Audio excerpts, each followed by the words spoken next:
मेरी एक कहानी है, एक जीवन की कहानी है। अब है कैसे जीवन शुरू हुआ, कैसे कैसे परेशानियां, कैसे कैसे फिर संन्यास, कैसे ध्यान, फिर दोबारा संसार में आना, फिर कहीं और, तो जीवन ऐसे ही चलता चला जा रहा है। तो वही कहानी है, उतार चढ़ाव, कोर्ट केस जीवन में। तो यही एक कहानी है जो मुझे सच्चाई है, जो मैंने लिख दी है, बस बस वो पन्नों पे लिख दी गई है।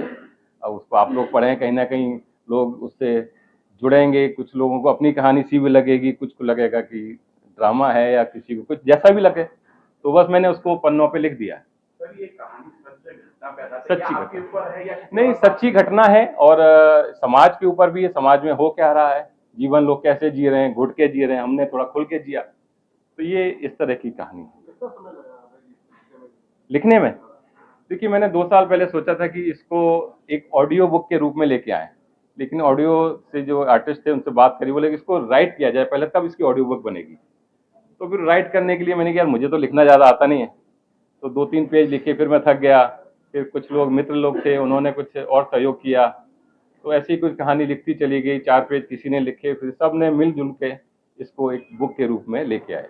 फिर अपने एक्सपीरियंस, कुछ सच्ची घटनाएं, कुछ ध्यान, कुछ ओशो की प्रेरणा, जो जीवन में सीखा, जो संन्यास लिया 2020 में, 2 साल हम पहाड़ों पे रहे, हिमालय पे रहे, तो वो सब एक्सपीरियंस मिलजुल के ये बुक के रूप में आई। तो क्या सर आप शुरू से ही राइटर बनना चाह रहे हैं? नहीं, बिल्कुल नहीं, कभी नहीं। राइटर तो हम मजबूरी कह दो, या ये कहानी लिखनी थी, इस वजह से अब राइटिंग का शौक भी हो गया। जब मुझे लगा एक बुक लिख ली गई है, तो अब इसका पार्ट 2 भी लिखा जाएगा, क्योंकि अभी जीवन खत्म तो हुआ नहीं है, जीवन चलेगा आगे। तो हमने सोचा कि चलो, और राइटर बनने का कोई शौक नहीं है, आप लोग बना दें तो अच्छी बात है। सर आपने इतना सुंदर बुक लिखा, नहीं, क्या सर इस बुक के बाद आगे की जो बुक आएगी, ये बुक पढ़ने के बाद आपने बोला कि दूसरे ही पार्ट इसका सेकंड पार्ट आएगा, क्योंकि जीवन अभी बाकी है, चल रहा है। जो कहानी है वो अभी अधूरी है, आगे चलेगी। तो इसका पार्ट 2 भी आएगा। जो मेरी बेटी है। कितना प्राउड फील हो रहा है आपके डैडी ने इतना अच्छा बुक।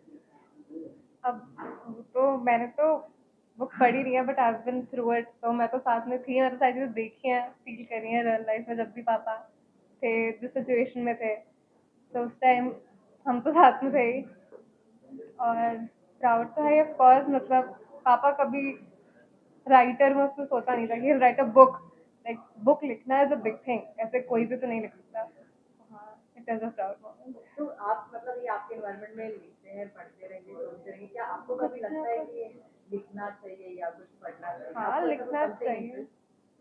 अपना मेरा पर्सनली अभी तक तो आज तक नहीं है, पापा का भी इतना टाइम बाद आया, तो मतलब यू नेवर नो कब आया। अभी तो नहीं है, but may be with time.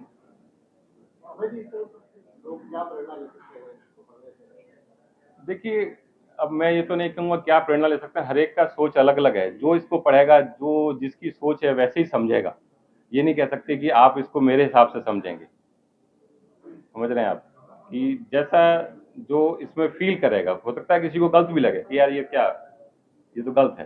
किसी को अच्छा लगे, जो इस दौर से गुजरा है शायद उसको अच्छा लगे। जिसने जीवन सीधा सीधा जिया है तो उसको लगेगा क्या है। तो ये तो जैसा जो पढ़ेगा, जैसा जो उसकी सोच होगी, वो उसको वैसा समझेगा।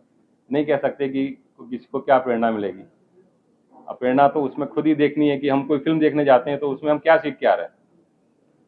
हर एक कैरेक्टर अपने आप को फिट कर लेता है हर एक फिल्म में। एक हीरोइन अपने हिसाब से फिट कर लेती है, एक विलेन अपने हिसाब से फिट कर लेता है। वो अब जो इस कहानी को पढ़ेगा, जैसा जो उसमें फिट फील करेगा, कोई फादर के रोल में करेगा, कोई प्रेमी के रोल में, कोई प्रेमिका के रोल में, कोई कैसे इसको फिट करेगा, कैसे उसकी सोच होगी कि क्या सही है क्या गलत है इस बुक में। तो वो तो जो पाठक हैं उनके ऊपर होगा। ये अमेजोन पे कल से अवेलेबल हो जाएगी, आज रात।